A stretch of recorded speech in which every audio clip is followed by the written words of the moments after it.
본인이 오늘 사전투표 했잖아요. 했으면 부정선거론의 핵심인 사전투표의 부정을 안 믿는다는 이야기 아니겠습니까? 표를 자꾸 의식을 하니까 그렇게 맺고 끊고 하는 게 조금 잘 안 되는 것 같아요.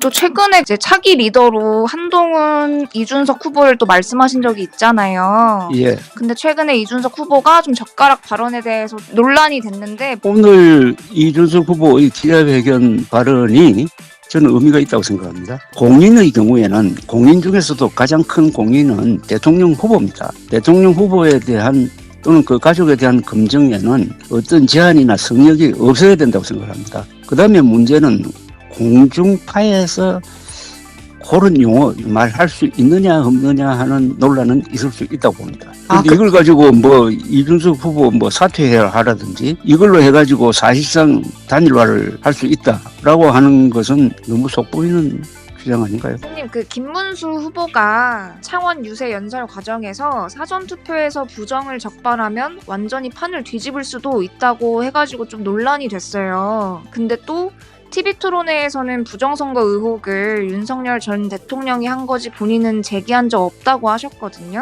본인이 오늘 사전투표 했잖아요. 했으면 부정선거론의 핵심인 사전투표의 부정을 안 믿는다는 이야기 아니겠습니까? 안 믿는다는 이야기를 확실하게 하고 과거에 부정선거 음모론을 믿었던 데 대해서 사과를 하는 게 그게 공인으로서는 올바른 자세죠. 그러나 이게 표를 자꾸 의식을 하니까 그렇게 맺고 끊고 하는 게 조금 잘 안 되는 것 같아요.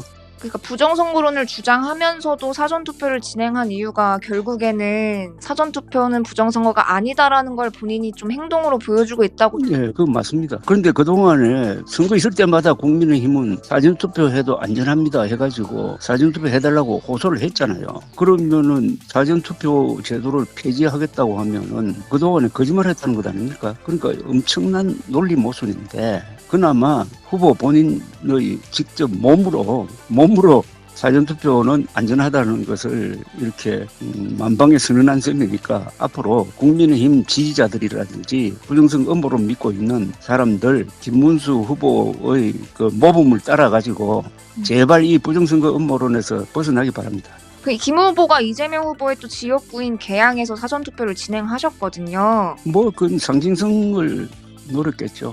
근데 만약에 투표가 자기 원하는 대로 결과가 안 나왔을 때 그런 식으로 또 엮을 가능성 이런 거는 있을까요? 그냥 추측이긴 하지만. 김문수 후보는 그렇게 하지 못할 겁니다. 이번에 표차가 수백만 표 차가 날 가능성이 많잖아요. 그런 주장이 먹혀들 리는 없고 그런 주장하면 할수록 이 국민의힘 힘을 잃고 그런 주장을 하는 난 가짜 보수라고 생각하는데 이 가짜 보수들은 점점 한국 사회에서 소수화되고 이 또 소수화되면 극단화되는 위험성이 있긴 있습니다만은 선거를 통해서 또다시 정리가 될 거라고 봅니다. 사실은 지난 총선으로 부정선거 음모론은 완벽하게 정리가 됐었거든요. 그걸 윤석열 전 대통령이 비상계엄령을 펴면서 부정선거 음모론을 들고 나오는 바람에 다시 더 대규모로 확산된 것 아닙니까? 근데 이걸 또 이번 선거를 통해서 국민들이 심판할 거라고 봅니다.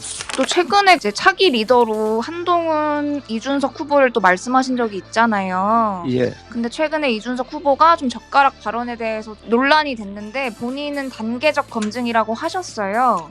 대표님은 해당 발언에 대해서 좀 어떻게 보셨어요? 오늘 이준석 후보의 기자회견 발언이 저는 의미가 있다고 생각합니다. 공인의 경우에는 공인 중에서도 가장 큰 공인은 대통령 후보입니다. 대통령 후보에 대한 또는 그 가족에 대한 검증에는 어떤 제한이나 성역이 없어야 된다고 생각합니다. 그 다음에 문제는 공중파에서 그런 용어라고 하면 딱 두 잔데 두 글자를 말할 수 있느냐 없느냐 하는 논란은 있을 수 있다고 봅니다. 그런데 이걸 가지고 이준석 후보 사퇴해야 하라든지 특히 그 일부 김문수 후보 지지자들이 이걸로 해가지고 사실상 단일화를 할 수 있다라고 하는 것은 너무 속보이는 주장 아닌가요?